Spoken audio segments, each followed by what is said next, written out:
नमस्ते। आज हम प्रीलिम्स 2026 के लिए सोशल स्कीम्स कवर करेंगे। आज के वीडियो में हम इन विषयों पर बात करेंगे: हेल्थ, आयुष और न्यूट्रिशन, एजुकेशन, स्किल्स और human capital, agriculture, food security और rural development, social welfare, inclusion और urban livelihoods, economy, industry, MSME और एम्प्लॉयमेंट। नमस्ते। भारत के इस विशाल और बेहद दिलचस्प हेल्थ इकोसिस्टम के इस विश्लेषण में स्वागत है। आज हम स्वास्थ्य, आयुष और पोषण से जुड़ी योजनाओं की गहराइयों में उतरेंगे और देखेंगे कि कैसे एक स्वस्थ समाज की मजबूत नींव रखी जाती है।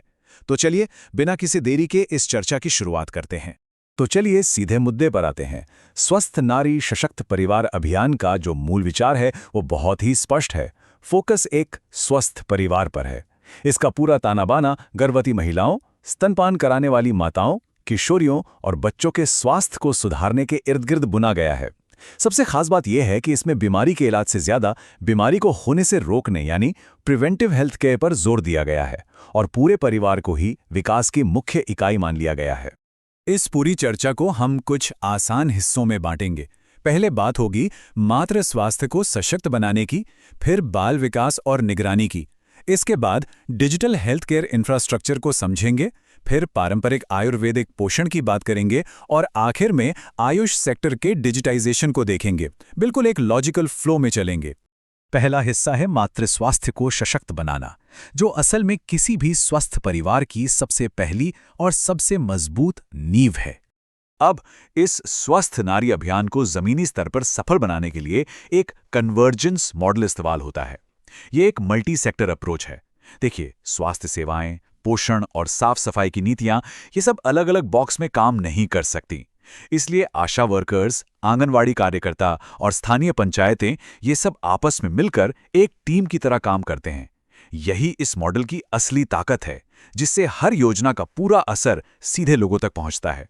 अब जरा इस नंबर 9 पर गौर करते हैं। महीने की सिर्फ एक तारीख कैसे हजारों जिंदगियां बचा सकती है।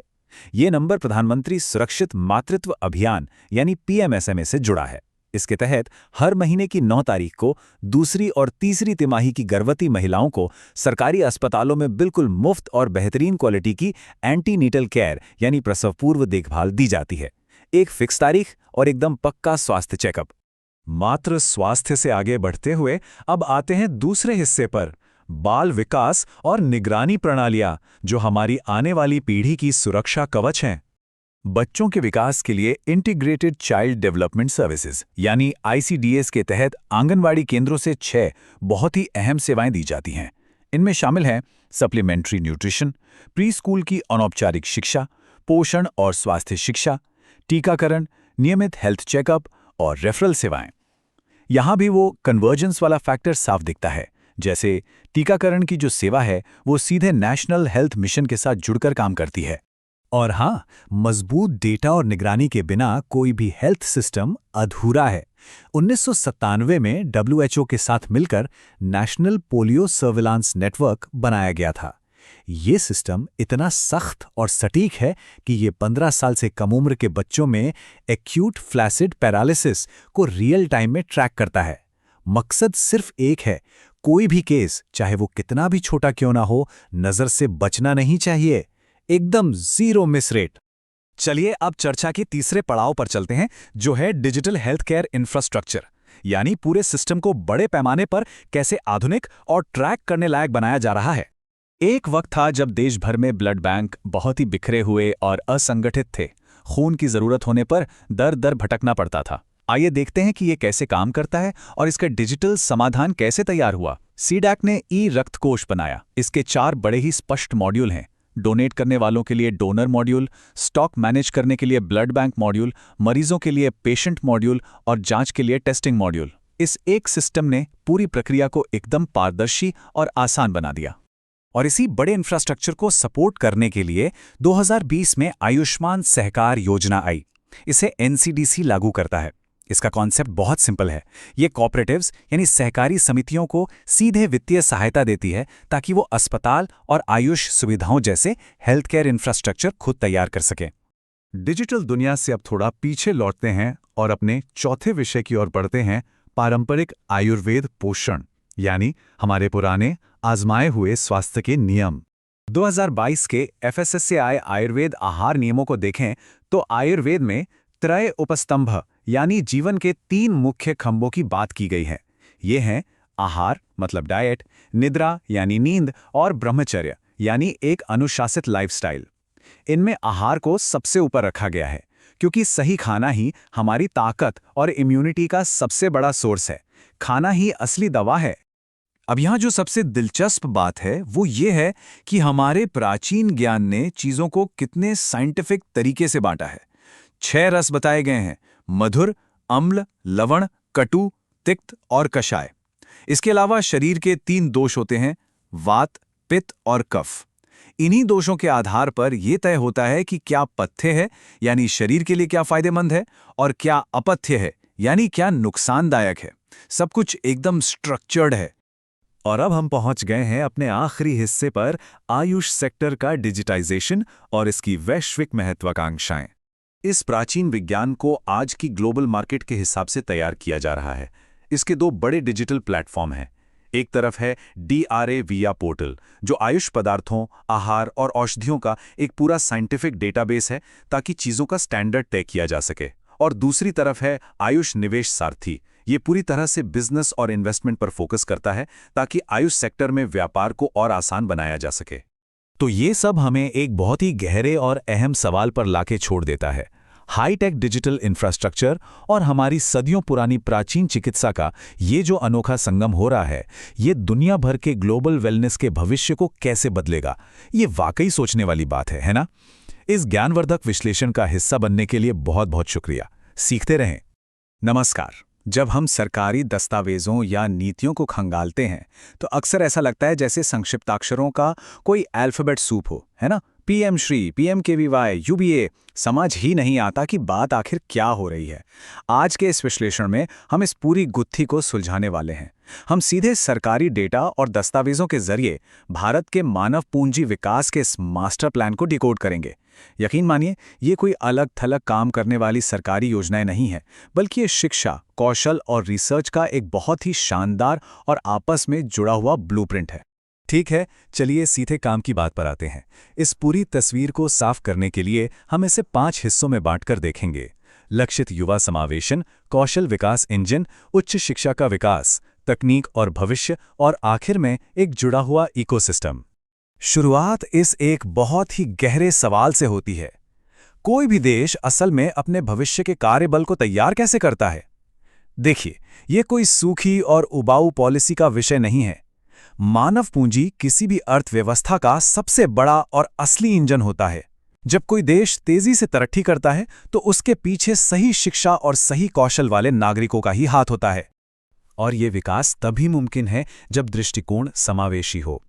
आज हम जिस मास्टर प्लान की बात कर रहे हैं वो इसी सबको साथ लेकर चलने वाले विचार पर टिका है। हम यहाँ सिर्फ स्कूल जाने की बात नहीं कर रहे हैं, बल्कि बुनियादी शिक्षा से लेकर एकदम एडवांस रिसर्च तक के पूरे सफर को समझने वाले हैं। तो हमारा पहला स्तंभ है लक्षित युवा समावेशन, यानी बात बिल्कुल बुनियाद से। इस नींव को मजबूत बनाने के लिए शिक्षा मंत्रालय की PM श्री योजना है। सोचिए, ये सिर्फ स्कूल नहीं है, बल्कि ये ऐसे आदर्श विद्यालय हैं जो सीधे NEP 2020 के विजन को जमीन पर उतार रहे हैं। लेकिन सिर्फ अच्छी पढ़ाई तो काफी नहीं है, सुरक्षा भी उतनी ही जरूरी है। और यही एंट्री होती है राष्ट्रीय महिला आयोग के कैंपस कॉलिंग प्रोग्राम की। यह विशेष रूप से परिसरों में लैंगिक संवेदनशीलता बढ़ाने और छात्रों को साइबर क्राइम से बचाने का शानदार काम कर रहा है। और ये बहुत ही खूबसूरती से दिखाता है कि कैसे नीतियां विशेष समुदायों तक पहुंच रही हैं। एक तरफ देखिए तलाश पहल को। आदिवासी EMRS छात्रों के लिए यह अपनी तरह का पहला ऐसा प्रोग्राम है जो सिर्फ करियर ही नहीं बल्कि उनके मनोवैज्ञानिक विकास पर भी गहराई से ध्यान देता है। और दूसरी तरफ है नव्या। इसका मकसद 16 से 18 साल की लड़कियों को इलेक्ट्रॉनिक्स और रिन्यूएबल एनर्जी जैसे गैर पारंपरिक क्षेत्रों में ट्रेनिंग देकर पुरानी रूढ़ियों को तोड़ना है। शानदार है ना? अब रुख करते हैं दूसरे स्तंभ की तरफ, कौशल विकास इंजन, यानी कार्यबल को रोजगार के लिए कैसे तैयार किया जाए। अगर हम भारी भरकम सरकारी शब्दावली को किनारे रख दें तो ये एक बहुत ही स्पष्ट और लॉजिकल पाइपलाइन है। इसके 3 चरण हैं। पहला ट्रेनिंग, दूसरा मानकीकरण और तीसरा रोजगार या प्लेसमेंट। जब कोई युवा तैयार हो जाता है तो उसे नेशनल करियर सर्विस या NCS पोर्टल जैसी AI आधारित जॉब मैचिंग सुविधाओं के जरिए सीधे नौकरी से जोड़ा जाता है। आइए पहले चरण यानी ट्रेनिंग को थोड़ा और करीब से समझते हैं। PMKVY 4.0 अब सिर्फ परंपरागत कौशल तक सीमित नहीं रह गया है। ये सीधे इंडस्ट्री 4.0 पर फोकस कर रहा है। मतलब AI, रोबोटिक्स और ड्रोन्स। इसके साथ ही विश्व बैंक द्वारा समर्थित संकल्प योजना है जो जिला स्तर पर कौशल की प्लानिंग करती है। और इन सबको इतने बड़े पैमाने पर लागू करने के लिए ट्रेनिंग ऑफ ट्रेनर्स यानी TOT मॉडल का इस्तेमाल होता है, जहां मास्टर ट्रेनर्स की पूरी फौज तैयार की जाती है। अब आते हैं दूसरे कदम पर, मानकीकरण। इसे बिल्कुल सिंपल शब्दों में समझें। NSQC का काम बस ये पक्का करना है कि दिल्ली में मिले एक स्किल सर्टिफिकेट की अहमियत और मुंबई में मिले उसी सर्टिफिकेट की अहमियत बिल्कुल एक बराबर हो। ये पूरे देश में लेवल 1 से 10 तक योग्यता के स्तर को एक समान रखता है। अब इस स्लाइड में जो आंकड़ा है वो सच में बहुत दिलचस्प है।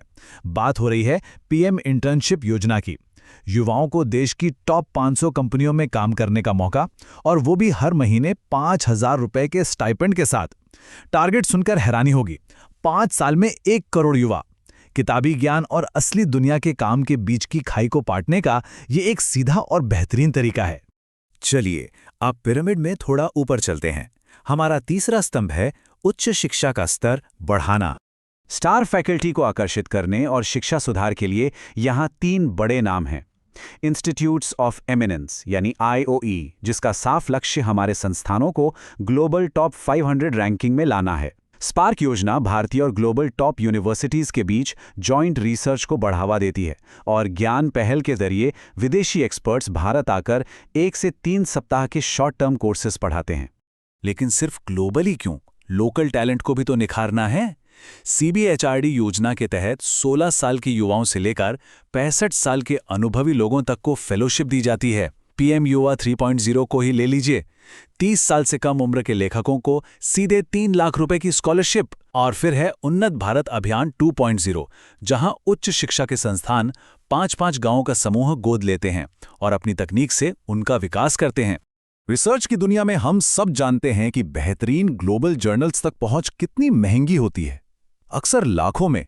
यहीं पर वन नेशन वन सब्सक्रिप्शन या ONOS एक असली गेम चेंजर साबित होता है। ये देश के हर सार्वजनिक उच्च शिक्षा संस्थान के लिए इन महंगी पत्रिकाओं को मुफ्त कर देता है। अब छोटे शहर के कॉलेज का छात्र भी बिना किसी खर्च के वही पेपर पढ़ सकता है जो बड़े शहरों के छात्र पढ़ते हैं। ये हमें ले जाता है हमारे चौथे स्तंभ की ओर, तकनीक और भविष्य की तैयारी। आइए देखते हैं कि यह सिस्टम भविष्य के लिए कैसे तैयार हो रहा है। AI अब सिर्फ कोडर और इंजीनियरों की जागीर नहीं है। युवा AI फॉर ऑल आम गैर तकनीकी नागरिकों को AI की समझ दे रहा है। इसी तरह हेल्थ केयर में सही और बोध पहल ये सुनिश्चित करती हैं कि AI का इस्तेमाल एकदम सुरक्षित, नैतिक और भारत के अपने डेटा सेट पर आधारित हो। और अब हमारा 5वां और आखिरी स्तंभ, जुड़ा हुआ पारिस्थितिकी तंत्र।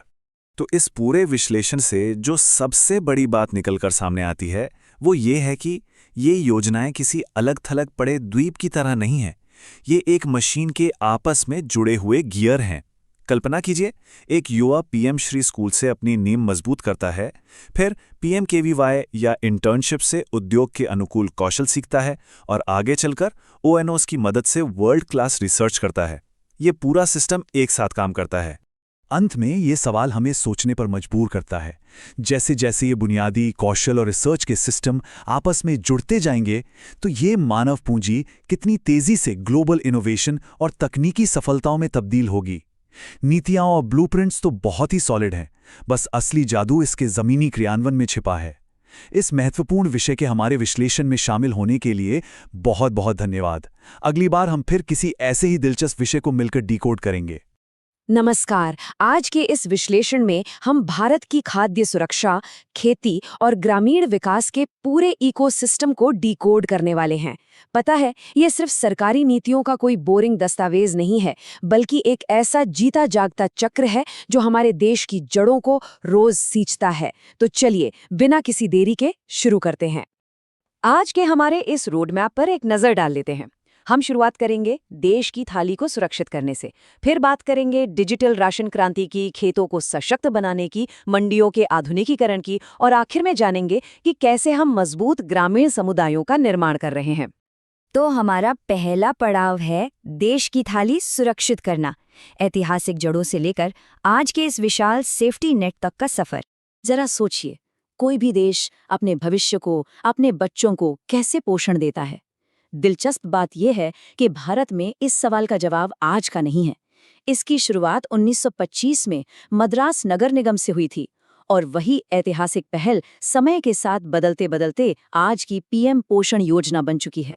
अब इस टेबल को ध्यान से देखिए। ये कोई साधारण नंबर नहीं है, बल्कि रोजाना लाखों स्कूली बच्चों की थाली का एकदम सटीक वैज्ञानिक गणित है। जैसे प्राइमरी के बच्चों के लिए रोज 450 कैलोरी और 12 ग्राम प्रोटीन सुनिश्चित किया जाता है, जबकि उससे बड़ी कक्षाओं के लिए ये 700 कैलोरी हो जाता है। मतलब बात सिर्फ पेट भरने की नहीं हो रही है, बल्कि उनके सही शारीरिक और मानसिक विकास की हो रही है। स्कूलों से निकलकर अब जरा परिवारों की तरफ चलते हैं। आपको याद होगा, मार्च 2020 में कोविड के दौरान एक आपातकालीन राहत के तौर पर प्रधानमंत्री गरीब कल्याण अन्न योजना शुरू हुई थी। अब यही योजना जनवरी 2023 से नेशनल फूड सिक्योरिटी एक्ट के साथ मिलकर एक परमानेंट सेफ्टी नेट बन गई है। हर व्यक्ति को हर महीने 5 किलो एक्स्ट्रा अनाज, वो भी बिल्कुल मुफ्त। और कमाल की बात यह है कि इसका पूरा का पूरा खर्च केंद्र सरकार खुद उठा रही है।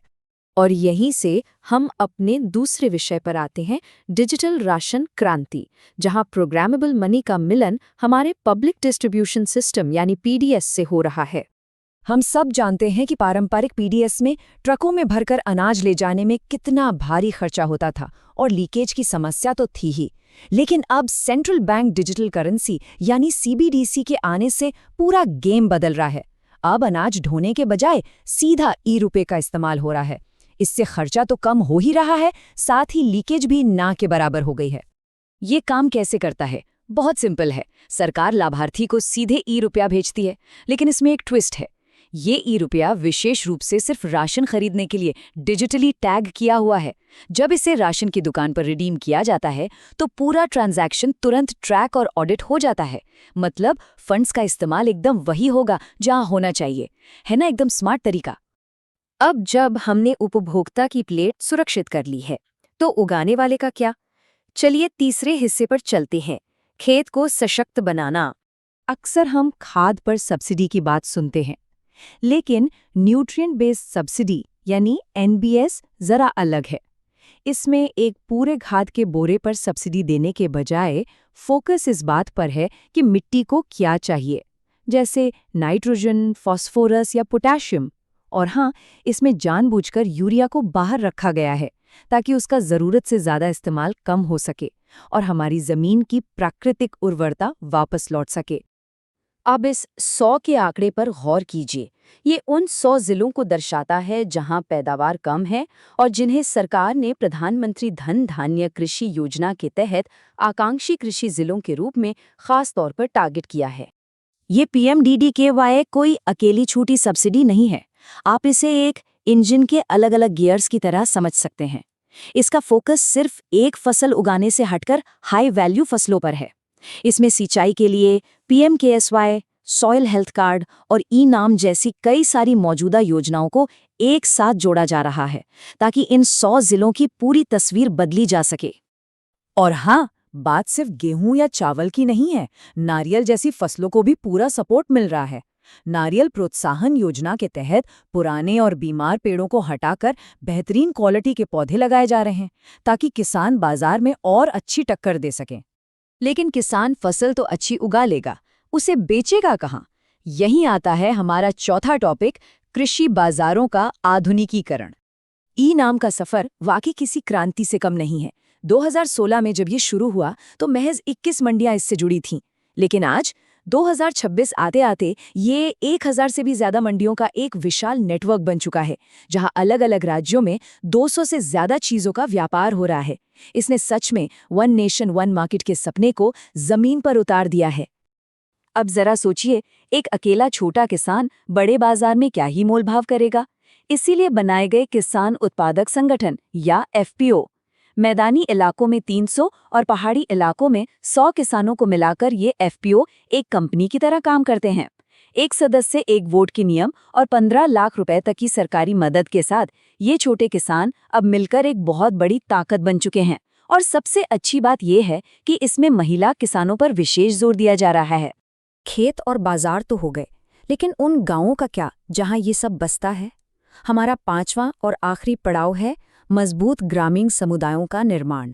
खेती से परे जाकर पूरे गांव को कैसे मजबूत किया जाए, इसी सोच के साथ वर्ल्ड बैंक के सपोर्ट से rural prosperity and resilience programme चलाया जा रहा है।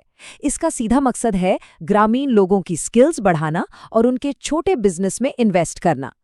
इस प्रोग्राम का पूरा फोकस इस बात पर है कि महिलाएं, आदिवासियों और उन कमजोर तबकों को आगे लाया जाए जिनके पास शायद जमीन भी नहीं है। सेल्फ हेल्प ग्रुप्स के जरिए ये सुनिश्चित किया जा रहा है कि गांव की तरक्की का मतलब सिर्फ खेती की तरक्की ना हो, बल्कि पूरी की पूरी ग्रामीण अर्थव्यवस्था अपने पैरों पर खड़ी हो सके। और इन सब की बागडोर आगे चलकर संभालेगा कौन? हमारे युवा। मॉडल यूथ ग्राम सभा पहल एक ऐसा मास्टर स्ट्रोक है जो सीधे नवोदय और एकलव्य स्कूलों के बच्चों को गांव की पंचायत और गवर्नेंस से जोड़ता है, ताकि आने वाली पीढ़ी सिर्फ तमाशा न देखे बल्कि अपने गांव की पॉलिसीज खुद बनाएं। तो जब ये प्रोग्रामेबल डिजिटल करेंसी, एकदम स्मार्ट खेती और इन युवाओं की ऊर्जा आपस में मिलेंगे, तो कल का ग्रामीण भारत असल में कैसा दिखेगा? सोच कर देखिए, दशकों पुरानी सेफ्टी नेट्स अब कटिंग एज डिजिटल तकनीक के साथ जुड़ रहे हैं और ग्रामीण विकास की एक बिल्कुल नई कहानी हमारे सामने लिखी जा रही है। इसी विचार उत्तेजक सवाल के साथ हम आज के इस विश्लेषण को यहीं विराम देते हैं। नमस्ते। आज के इस बेहद खास विश्लेषण में हम सीधे उस मुद्दे पर बात करेंगे जो असल में किसी भी देश की रीढ़ होता है, यानी उसका सोशल वेलफेयर और समावेशन का ढांचा। अक्सर जब हम राष्ट्रीय विकास की बात करते हैं तो हमारा ध्यान सीधे जीडीपी के आंकड़ों या बड़े बड़े इंफ्रास्ट्रक्चर प्रोजेक्ट्स पर चला जाता है, लेकिन सच तो ये है कि असली तरक्की तब होती है जब नीतियां सीधे जमीन पर लोगों के जीवन को छूती हैं और उन्हें सशक्त बनाती हैं। तो चलिए बिना देर किए आज के विषय पर आते हैं और समझते हैं कि कैसे अलग-अलग राष्ट्रीय नीतियों आपस में मिलकर सशक्तिकरण का एक पूरा इकोसिस्टम तैयार करती हैं। अब सबसे बड़ा सवाल जो हमारे सामने आता है वो ये है कि एक राष्ट्र ये कैसे सुनिश्चित करता है कि विकास की इस तेज दौड़ में कोई भी नागरिक पीछे न छूटे। ये महज कोई किताबी सवाल नहीं है, बल्कि ये उन सामाजिक और आर्थिक खाइयों को पाटने की एक बहुत बड़ी चुनौती है जो सदियों से हमारे समाज में मौजूद हैं। आज हम जिन सरकारी हस्तक्षेपों और योजनाओं की बात करने वाले हैं, वे बिल्कुल इन्हीं खाइयों को भरने के लिए डिजाइन की गई हैं। ये देखना सच में बहुत दिलचस्प होगा कि कैसे एक बहुत ही टारगेटेड अप्रोच समाज के सबसे कमजोर वर्गों को मुख्यधारा में लेकर आता है। तो आज की इस चर्चा का एजेंडा एकदम क्लियर है। हम इसे 4 हिस्सों में समझेंगे। पहले बात करेंगे महिला और समावेशी कल्याण की, फिर प्रवासी और श्रमिकों की मैपिंग देखेंगे, उसके बाद शहरी आजीविका पर आएंगे और आखिर में बात होगी व्यापक समुदाय सुरक्षा और गांव के इंफ्रास्ट्रक्चर की। चलिए सीधे अपने पहले पड़ाव की तरफ बढ़ते हैं, महिला और समावेशी कल्याण, यानी बदलाव की शुरुआत बिल्कुल घर के अंदर से। और इस बदलाव को समझने के लिए जरा इस शानदार आंकड़े पर गौर कीजिए। लगभग 99%। जी हाँ, 99%। ये कोई छोटी मोटी बात नहीं है। ये असल में प्रधानमंत्री उज्ज्वला योजना की जबरदस्त सक्सेस को दिखाता है। जरा याद कीजिए, 2014 में एलपीजी कवरेज सिर्फ 55% के आसपास था और आज इस योजना ने लकड़ी और कोयले वाले धुएं को हटाकर देश भर में लगभग 99% घरों तक स्वच्छ ईंधन पहुंचा दिया है। इसने सच में करोड़ों महिलाओं को धुएं से होने वाली गंभीर बीमारियों से बचाया है। लेकिन कहानी यहीं खत्म नहीं होती। सरकार ने इसे और भी बेहतर बनाते हुए PMUY 2.0 में कुछ बहुत ही प्रैक्टिकल अपग्रेड किए, जैसे पहली रिफिल और गैस स्टोव एकदम मुफ्त, दिया जा रहा है। पर जो बात इसे एक असली गेम चेंजर बनाती है वो ये कि अब काम की तलाश में शहर बदलने वाले प्रवासियों को एड्रेस प्रूफ देने की कोई झंझट नहीं है। वो सिर्फ स्वर घोषणा यानी सेल्फ डेक्लेरेशन देकर अपना कनेक्शन ले सकते हैं। इस एक छोटे से बदलाव ने उन महिलाओं की बड़ी समस्या हल कर दी है जो हमेशा एक जगह से दूसरी जगह मूव करती रहती हैं। इसी कड़ी में एक और बेहद शानदार पहल है पंखुड़ी पोर्टल। जरा इमेजिन कीजिए, एक तरफ बड़ी बड़ी कंपनियों के पास अपनी CSR पहल के तहत अच्छा खासा फंड होता है और दूसरी तरफ सरकार के पास मिशन शक्ति, पोषण 2.0 और मिशन वात्सल्य जैसे विशाल फ्लैगशिप प्रोग्राम है। पंखुड़ी पोर्टल इन दोनों के बीच एक परफेक्ट ब्रिज का काम करता है। इससे होता ये है कि प्राइवेट सेक्टर का पैसा और संसाधन सीधे बड़े सरकारी अभियानों को और ज्यादा ताकतवर बनाने में इस्तेमाल हो पाता है। अब अगर हम बिल्कुल ग्रास रूट लेवल यानी जमीनी स्तर की बात करें तो वहां समावेशन कैसे हो रहा है, इसके 2 बेहतरीन उदाहरण हैं। पहला है नई चेतना 4.0 जो ग्राम पंचायत स्तर पर चलने वाला एक देशव्यापी अभियान है। इसका मकसद महिलाओं को हिंसा के खिलाफ जागरूक करना और उनकी सोच में बदलाव लाना है। और दूसरा है सुगम्य भारत ऐप। ये ऐप दिव्यांगजनों को सीधे ताकत देता है। मान लीजिए किसी सरकारी इमारत या ट्रांसपोर्ट में उनके लिए रैंप या सुविधा नहीं है तो वे तुरंत इस ऐप पर फोटो खींचकर रिपोर्ट कर सकते हैं और उस पर एक्शन लिया जाता है। इसे कहते हैं असली एम्पावरमेंट। खैर, घरों से बाहर निकलते हैं और बात करते हैं उन लोगों की जो देश की इकोनॉमी को असल में अपने कंधों पर उठाते हैं। हमारा दूसरा चरण है प्रवासी और श्रमिकों की मैपिंग। देखिए, किसी भी पॉलिसी को जमीन पर सही ढंग से उतारने के लिए सबसे जरूरी चीज है सटीक डेटा। इसीलिए राष्ट्रीय प्रवासन सर्वेक्षण 2026 होने जा रहा है। लेकिन एक बहुत ही बेसिक सवाल उठता है कि आखिर सरकारी नज़रों में प्रवासी माना किसे जाता है। तो इसकी स्पष्ट परिभाषा ये है, कोई भी व्यक्ति प्रवासी है अगर उसका जन्म स्थान या उसका पिछला निवास स्थान उस जगह से अलग है जहां आज उसकी गिनती हो रही है। ये क्लैरिटी होना बहुत ज़रूरी है ताकि हम इस बड़े वर्कफोर्स को सही से समझ सकें। अब अगर हम प्रवास के कारणों को देखें तो नतीजे आपको सच में चौंका सकते हैं। हम लोग अक्सर क्या सोचते हैं कि लोग सिर्फ काम या नौकरी के लिए ही शहर बदलते हैं, राइट? लेकिन हमारा डेटा बताता है कि भारत में प्रवास का सबसे बड़ा सिंगल रीजन है विवाह यानी शादी। इसका सीधा सा मतलब है कि महिलाओं का प्रवासन सबसे ज्यादा है। इसके बाद काम, शिक्षा और परिवार के साथ शिफ्ट होना जैसी चीजें आती हैं। ये इनसाइट्स नीतियां बनाने वालों के लिए बहुत ही अहम होती हैं। डेटा से थोड़ा आगे बढ़ते हैं और सीधा सड़कों और हाईवेज का रुख करते हैं। हमारा तीसरा चरण, शहरी आजीविका का सशक्तिकरण। यहाँ शहरों और सड़कों पर काम करने वालों के लिए 4 बहुत ही शानदार और टारगेटेड प्रोग्राम्स हैं। फटाफट इन्हें देखते हैं। पहला है वेस्ट पिकर एन्यूमरेशन ऐप जो नमस्ते योजना का हिस्सा है, जिससे सफाई कर्मचारियों की सही से पहचान हो सके। दूसरा PM स्वनिधि, जिसने कोविड के बाद छोटे सड़क विक्रेताओं को आसान लोन देकर उन्हें फिर से अपने पैरों पर खड़ा किया। तीसरा है हार्ट ऑन व्हील्स, जो चलते फिरते वेंडिंग को प्रमोट कर रहा है। और चौथा अपना घर पहल, जिसे ऑयल कंपनियों ने हाईवेज पर बनाया है ताकि लंबे सफर वाले ट्रक ड्राइवर्स को आराम करने की एक सुरक्षित जगह मिल सके। हर योजना एक बहुत ही स्पेसिफिक प्रॉब्लम को सॉल्व कर रही है। अब हम थोड़ा जूम आउट करते हैं और अपने आखिरी चरण पर आते हैं, समुदाय, सुरक्षा और गांव, यानी बड़े स्तर का मैक्रो इंफ्रास्ट्रक्चर। इस बड़े मैक्रो लेवल पर 3 मुख्य योजनाएं हैं जिन्हें समझना जरूरी है। सबसे पहले PM राहत योजना। ये बेसिकली पुलिस के एक्सीडेंट रिपोर्टिंग सिस्टम और अस्पतालों के मैनेजमेंट सिस्टम को डिजिटली जोड़ती है ताकि सड़क दुर्घटनाओं में तेजी से और बिना किसी कागजी अड़चन के कार्रवाई हो सके। दूसरी तरफ गृह मंत्रालय का वाइब्रेंट विलेज प्रोग्राम 2 है, जो हमारे सीमावर्ती गांवों के विकास के लिए 100% केंद्र से फंडेड है। और अंत में है प्रधानमंत्री जन विकास कार्यक्रम या PMJVK, जो अल्पसंख्यक बहुल इलाकों में स्कूल और अस्पताल जैसे जरूरी बुनियादी ढांचे तैयार करने पर काम कर रहा है। तो अगर हम आज की इस पूरी चर्चा के सारे डॉट्स को एक साथ कनेक्ट करें तो जो तस्वीर उभर कर आती है वो सच में कमाल की है। महिलाओं को साफ ईंधन देने से लेकर दिव्यांगों के लिए सुविधा बनाने, सड़क विक्रेताओं को लोन देने और बॉर्डर के गांवों का विकास करने तक, ये सब कोई अलग थलग योजनाएं नहीं हैं। ये सभी आपस में एक पजल के टुकड़ों की तरह जुड़कर एक बेहद मजबूत सेफ्टी नेट और राष्ट्रीय कल्याण का एक पूरा इकोसिस्टम बनाती हैं। और अब जाते जाते एक ऐसा सवाल जिस पर हम सभी को जरूर सोचना चाहिए।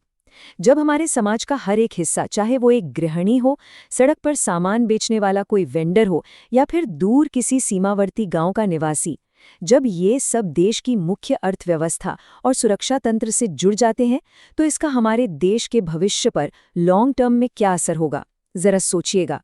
क्योंकि यही वो समावेशन है जो असल में एक मजबूत राष्ट्र की नींव रखता है। आज के इस विश्लेषण में मेरे साथ जुड़ने के लिए बहुत बहुत शुक्रिया। ऐसे ही सीखते रहें और चीजों को गहराई से समझते रहें। चलिए सीधे मुद्दे पर आते हैं।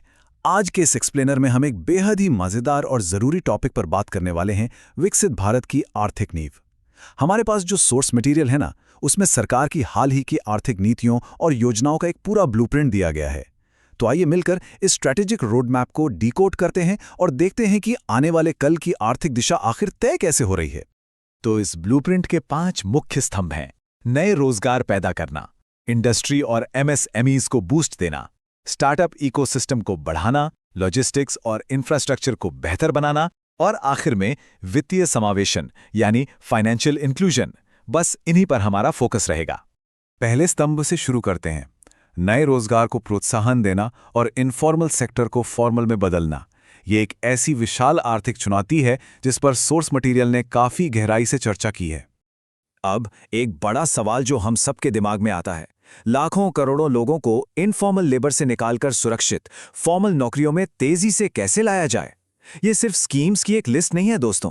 सोर्स मटेरियल में इस सिस्टमैटिक रुकावट को दूर करने के लिए कुछ बेहद टारगेटेड और प्रैक्टिकली सटीक समाधान पेश किए गए हैं।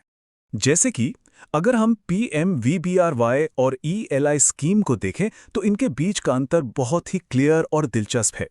PMVBRY यानी प्रधानमंत्री विकसित भारत रोजगार योजना 1 लाख रुपए तक की आय वाले नए कर्मचारियों और उनके नियोक्ताओं को टारगेट करती है, जहां EPF कंट्रीब्यूशन में सीधी सहायता मिलती है। लेकिन दूसरी तरफ ELI यानी एम्प्लॉयमेंट लिंक्ड इंसेंटिव स्कीम का पूरा फोकस उन युवाओं पर है जो पहली बार EPFO में शामिल हो रहे हैं। इन्हें डायरेक्ट फाइनेंशियल सपोर्ट मिलता है। दोनों ही स्कीम्स अपनी अपनी जगह फॉर्मल सेक्टर में नई नौकरियां क्रिएट करने का एक जबरदस्त ढांचा तैयार करती हैं। और हां, इसी कड़ी में स्प्री 2025 का जिक्र करना भी बेहद जरूरी है। ये ESIC के माध्यम से नियोक्ताओं और कर्मचारियों के स्टैट्यूटरी रजिस्ट्रेशन को बढ़ावा देने की एक बहुत ही अहम योजना है। बेसिकली ये इंश्योर करती है कि वर्कप्लेस पर कानूनी सुरक्षा और हेल्थ बेनिफिट्स सबको मिल सकें। एक फॉर्मल इकोनॉमी के लिए ये लिटरली एक गेम चेंजर स्टेप है। अब आते हैं दूसरे स्तंभ पर, इंडस्ट्री और MSMEs को बूस्ट करना। क्योंकि देखिए, रोजगार बढ़ाने की बातें तभी काम आएंगी ना जब हमारे उद्योग खुद मजबूत होंगे और तेजी से ग्रो करेंगे। इस टेबल को थोड़ा ध्यान से देखिए। एक तरफ सरकार एक्सपोर्ट प्रमोशन मिशन यानी EPM और मार्केट एक्सेस सपोर्ट जैसी नीतियों से MSMEs को ग्लोबल मार्केट तक डायरेक्ट एंट्री दिला रही है। दूसरी तरफ ADTI स्कीम के जरिए लोकल लेवल पर उनकी एनर्जी एफिशिएंसी बढ़ाई जा रही है। ADTI में माइक्रो और स्मॉल एंटरप्राइजेस को 5% और मीडियम एंटरप्राइजेस को 3% का इंटरेस्ट सबवेंशन मिलता है। इसका मतलब है कि वो आधुनिक और ग्रीन टेक्नोलॉजी को बिना ज्यादा आर्थिक बोझ के अपना सकते हैं। काफी ब्रिलियंट अप्रोच है। और सिर्फ माइक्रो लेवल पर ही नहीं, मैक्रो लेवल पर तो और भी बड़े कदम उठाए जा रहे हैं। इंडिया सेमीकंडक्टर मिशन यानी ISM 2.0 जैसा हाईटेक इनिशिएटिव फैब्रिकेशन और चिप डिजाइन में मैसिव कैपिटल ला रहा है। इसको कॉम्प्लीमेंट करने के लिए ECMCS है, जो इलेक्ट्रॉनिक्स कंपोनेंट्स की मैन्युफैक्चरिंग को बूस्ट करता है। फिर चाहे वो ACs और LED लाइट्स जैसे एवरीडे वाइट गुड्स के लिए PLI स्कीम्स हों या टेक्सटाइल सेक्टर में इनोवेशन लाने वाला टैक्स रैम्स हो, ये सब मिलकर हमारी इंडस्ट्रियल ग्रोथ को एक नए ही लेवल पर ले जा रहे हैं।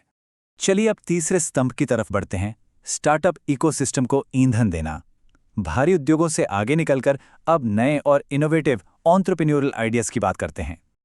लेकिन एक मिनट, आगे बढ़ने से पहले यह क्लियर करना जरूरी है कि सरकारी लाभ उठाने के लिए एक स्टार्टअप की एक्चुअल डेफिनेशन क्या है। हर नई कंपनी स्टार्टअप नहीं होती। सोर्स मटेरियल के मुताबिक ये एक ऐसी एंटिटी है जिसे शुरू हुए 10 साल या उससे कम हुए हों, जिसका किसी भी फाइनेंशियल ईयर में टर्नओवर 100 करोड़ रुपए से कम हो और जो टोटली इनोवेशन पर काम कर रही हो। इन स्ट्रिक्ट रूल्स को पूरा करके ही सरकार के ये फायदे अनलॉक किए जा सकते हैं। अब जब एक बार एंटिटी स्टार्टअप बन गई तो उसे स्केल करने के लिए फाइनेंशियल फ्यूल चाहिए, और ये पाइपलाइन काफी मजबूत बनाई गई है। शुरुआती दौर में प्रूफ ऑफ कॉन्सेप्ट के लिए सीड फंड स्कीम से 20 लाख रुपए तक का ग्रांट मिलता है। फिर सिडबी द्वारा मैनेज्ड 10,000 करोड़ के फंड ऑफ फंड से पूंजी मिलती है। और बात यहीं खत्म नहीं होती। क्रेडिट गारंटी स्कीम के तहत 20 करोड़ रुपए तक की कवरेज मिलती है, जिससे बैंक्स बिना किसी डर के स्टार्टअप्स को लोन दे सकते हैं। खैर, फंडिंग तो मिल गई, पर मार्केट का क्या? यहां एंट्री होती है गवर्नमेंट ई मार्केट प्लेस यानी जेम की। ये प्लेटफॉर्म इन नए स्टार्टअप्स को सीधे सरकार के साथ बिजनेस करने का मौका देता है, चाहे वो लो वैल्यू डायरेक्ट परचेज हो, L1 परचेज हो, बिडिंग हो या रिवर्स ऑक्शन। ये बिल्कुल ट्रांसपेरेंट है और स्टार्टअप्स को सरकारी कॉन्ट्रैक्ट्स पाने की एक ओपन लाइन देता है। आइए चौथे स्तंभ पर नजर डालते हैं, लॉजिस्टिक्स और इंफ्रास्ट्रक्चर को ट्रांसफॉर्म करना। क्योंकि एंड ऑफ द डे उद्योग और स्टार्टअप्स तभी आगे बढ़ सकते हैं जब देश में मूवमेंट तेजी और एफिशिएंसी के साथ हो। यहां सबसे दिलचस्प पॉइंट ये निकल कर आता है कि आखिर ग्रीन मोबिलिटी और हैवी कंस्ट्रक्शन आपस में कैसे जुड़े हैं। देखिए, पीएम ई ड्राइव स्कीम जो अब फेम 2 की जगह ले रही है, वो ईवीज और चार्जिंग इंफ्रा को तेजी से बढ़ावा दे रही है। उसी के साथ कंस्ट्रक्शन और इंफ्रा इक्विपमेंट स्कीम ऐसी भारी और हाई वैल्यू मशीनरी जैसे टनल बोरिंग मशीन्स को पीएलआई स्टाइल इंसेंटिव्स दे रही है। और यही मशीनरी तो अर्बन चैलेंज फंड के तहत होने वाले मैसिव अर्बन और वाटर सैनिटेशन रीडेवलपमेंट्स में काम आएगी। सब कुछ इंटरलिंक्ड है। सप्लाई चेन की बात करें तो एफिशिएंसी लाने के साथ साथ उसे मेजर करना भी तो उतना ही जरूरी है ना। इसीलिए लीड्स इंडेक्स बनाया गया है जो राज्यों को लीडर्स, अचीवर्स और एस्पिरर्स में क्लासिफाई करता है ताकि हेल्दी कंपटीशन बनी रहे। साथ ही लीप्स 2025 लॉजिस्टिक्स एक्सेलेंस को बेंचमार्क करता है। और इसी इकोसिस्टम में एपीडा का भारती इनिशिएटिव भी है जो खास तौर पर एग्री फूड एक्सपोर्टर्स को ग्लोबल स्टेज के लिए इंक्यूबेट कर रहा है। वैसे ट्रांसपोर्ट से जुड़ा एक बड़ा ही सरप्राइजिंग फैक्ट मुझे इस सोर्स मटेरियल में मिला, भारत टैक्सी। ये कोई आम कॉर्पोरेट कैब सर्विस नहीं है। ये सहकार से समृद्धि विजन के अंडर इंडिया का पहला cooperative led ride hailing platform है। एक बहुत ही innovative multi state cooperative alternative जो आम लोगों को मिलकर आगे बढ़ने का मौका दे रहा है। काफी नया कॉन्सेप्ट है, राइट? चलिए अब पहुंचते हैं अपने 5वें और आखिरी स्तंभ पर, फाइनेंशियल इंक्लूजन यानी आम नागरिक की वित्तीय सुरक्षा। बड़े बड़े इंफ्रा प्रोजेक्ट से हटकर अब हमारा फोकस इंडिविजुअल फाइनेंशियल सिक्योरिटी पर है। अब इस स्लाइड में जो चीज सच में बहुत ब्रिलियंटली प्रेजेंट की गई है वो ये है कि कैसे ये 3 जन सुरक्षा स्कीम्स अलग अलग एज ग्रुप्स और जरूरतों को परफेक्टली कवर करती हैं। अटल पेंशन योजना 60 की उम्र के बाद एक फिक्स पेंशन देती है। पीएम जीवन ज्योति बीमा योजना किसी भी कारण से होने वाली मृत्यु पर लाइफ कवर देती है। और पीएम सुरक्षा बीमा योजना बहुत ही कम प्रीमियम में एक्सीडेंटल डेथ या डिसेबिलिटी पर कवर देती है। लिटरली एक पूरा फाइनेंशियल सेफ्टी नेट तैयार किया गया है। और इस सेफ्टी नेट की नींव को और ज्यादा सॉलिड बनाती है पीएम मुद्रा योजना।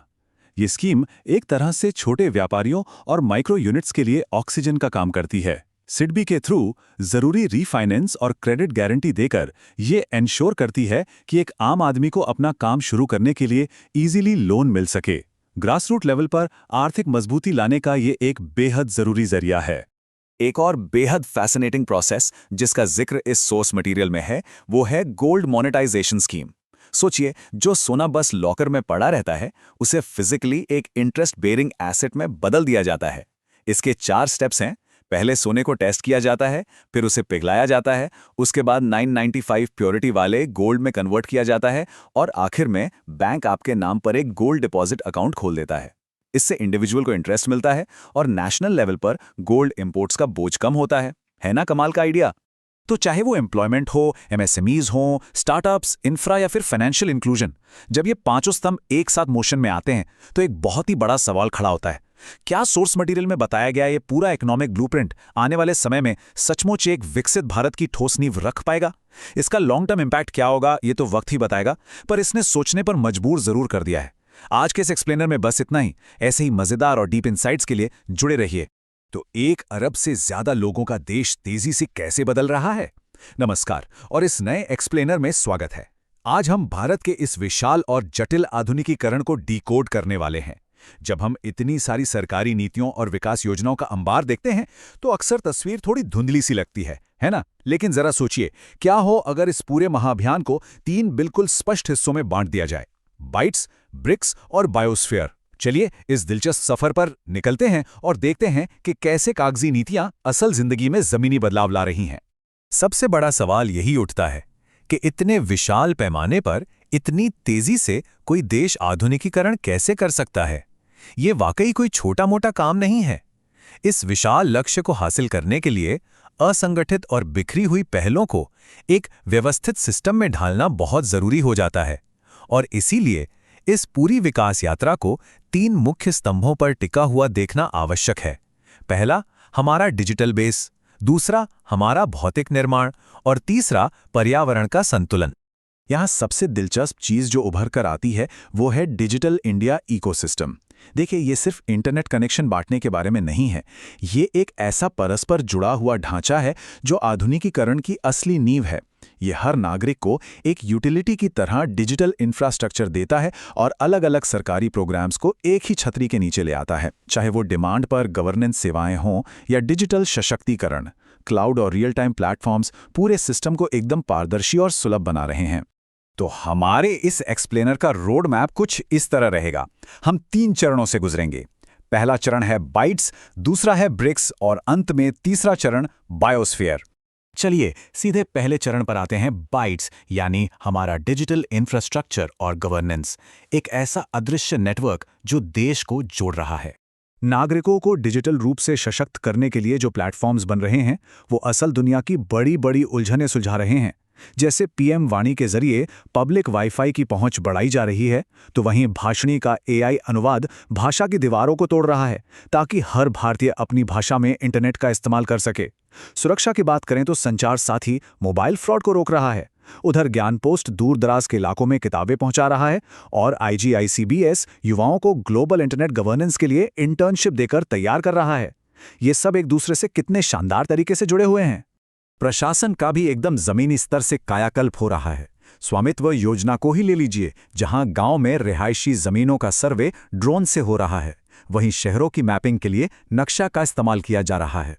सिस्टम को और स्मार्ट बनाने के लिए नीवा राज्यों की विधानसभाओं को पूरी तरह पेपरलेस कर रहा है और उम्मीद पोर्टल वक्फ संपत्तियों पर रियल टाइम नजर रख रहा है। भारत विस्तार जैसी पहल प्रशासनिक ढांचे को और मजबूत बना रही है।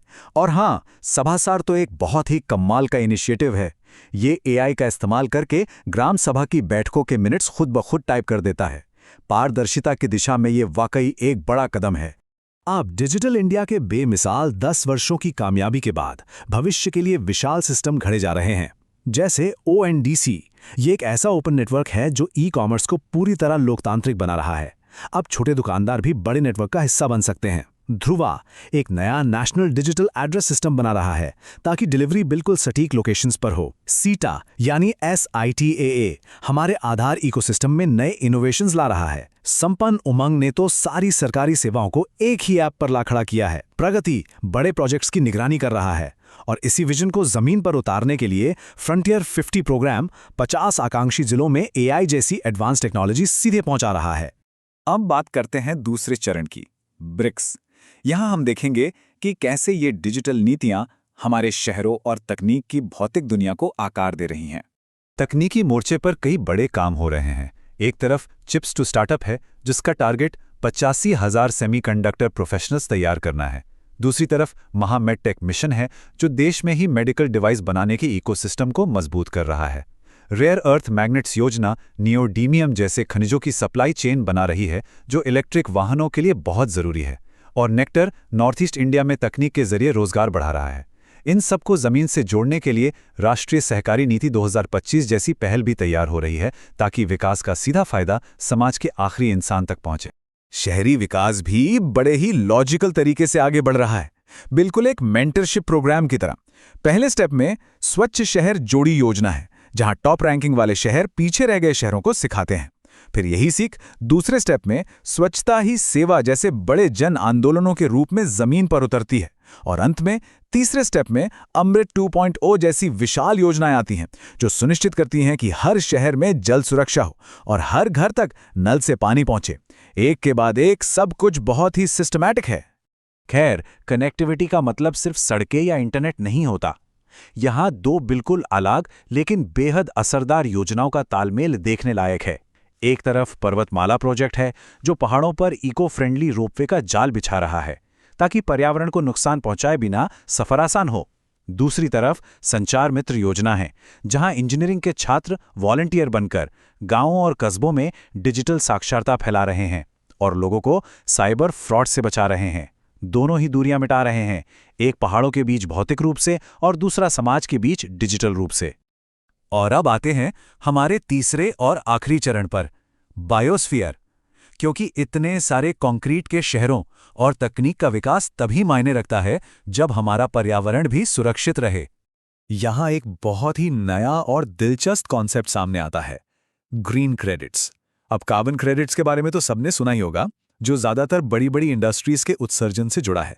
लेकिन ये ग्रीन क्रेडिट्स उससे काफी अलग और व्यापक हैं। ये लाइफ मिशन के तहत दिए जाने वाले ट्रेडेबल यूनिट्स हैं। मतलब अगर कोई भी पर्यावरण के हक में प्रो प्लैनेट काम करता है, चाहे वो पेड़ लगाना हो या पानी बचाना, तो उसे मान्यता और मूल्य मिल सकता है। ये रोजमर्रा के अच्छे कामों को बढ़ावा देने का एक बहुत ही इनोवेटिव तरीका है। संसाधनों को बचाने के लिए काफी बड़े पैमाने पर काम हो रहा है। जल जीवन मिशन का ही उदाहरण लें, जिसका लक्ष्य हर ग्रामीण घर में पीने का साफ पानी पहुंचाना है। उसी समय क्रिटिकल मिनरल रिसाइकलिंग स्कीम ये तय कर रही है कि पुराने कचरे से जरूरी खनिज वापस निकाले जाएं। क्लाइमेट चेंज से लड़ने के लिए सी फ्लड से बाढ़ का मैनेजमेंट हो रहा है और ग्रीन एनर्जी को बढ़ावा देने के लिए साइट कार्यक्रम और राष्ट्रीय बायो एनर्जी नीतियां लागू की जा रही हैं। इसके अलावा खेती में मौसम की मार झेलने की ताकत लाने के लिए ICCVAI जैसी पहल भी इस पूरे इको फ्रेंडली विजन का एक बहुत अहम हिस्सा है। तो ये सब हमें एक बहुत ही गहरे सवाल पर लाकर छोड़ता है। बाइट से हमारी डिजिटल दुनिया आकार ले रही है और ब्रिक से हमारे शहरों की तस्वीर बदल रही है। विकास की रफ्तार वाकई हैरत अंगेज है, लेकिन सोचने वाली बात यह है कि क्या इस तेज आधुनिकीकरण और हमारे बायोस्फीयर के बीच का वो नाजुक संतुलन बना रहेगा? ये सिर्फ सरकार की नीतियों का विषय नहीं है, बल्कि हमारे और आपके रोजमर्रा के फैसलों पर भी टिका है। हमने इस एक्सप्लेनर में देखा कि कोशिशें हर तरफ से हो रही हैं, लेकिन आने वाली पीढ़ियों के लिए इस संतुलन को बनाए रखना एक लगातार चलने वाली यात्रा है। इस पर विचार जरूर कीजिएगा। उम्मीद है कि विश्लेषण आपके लिए काफी जानकारी भरा रहा होगा।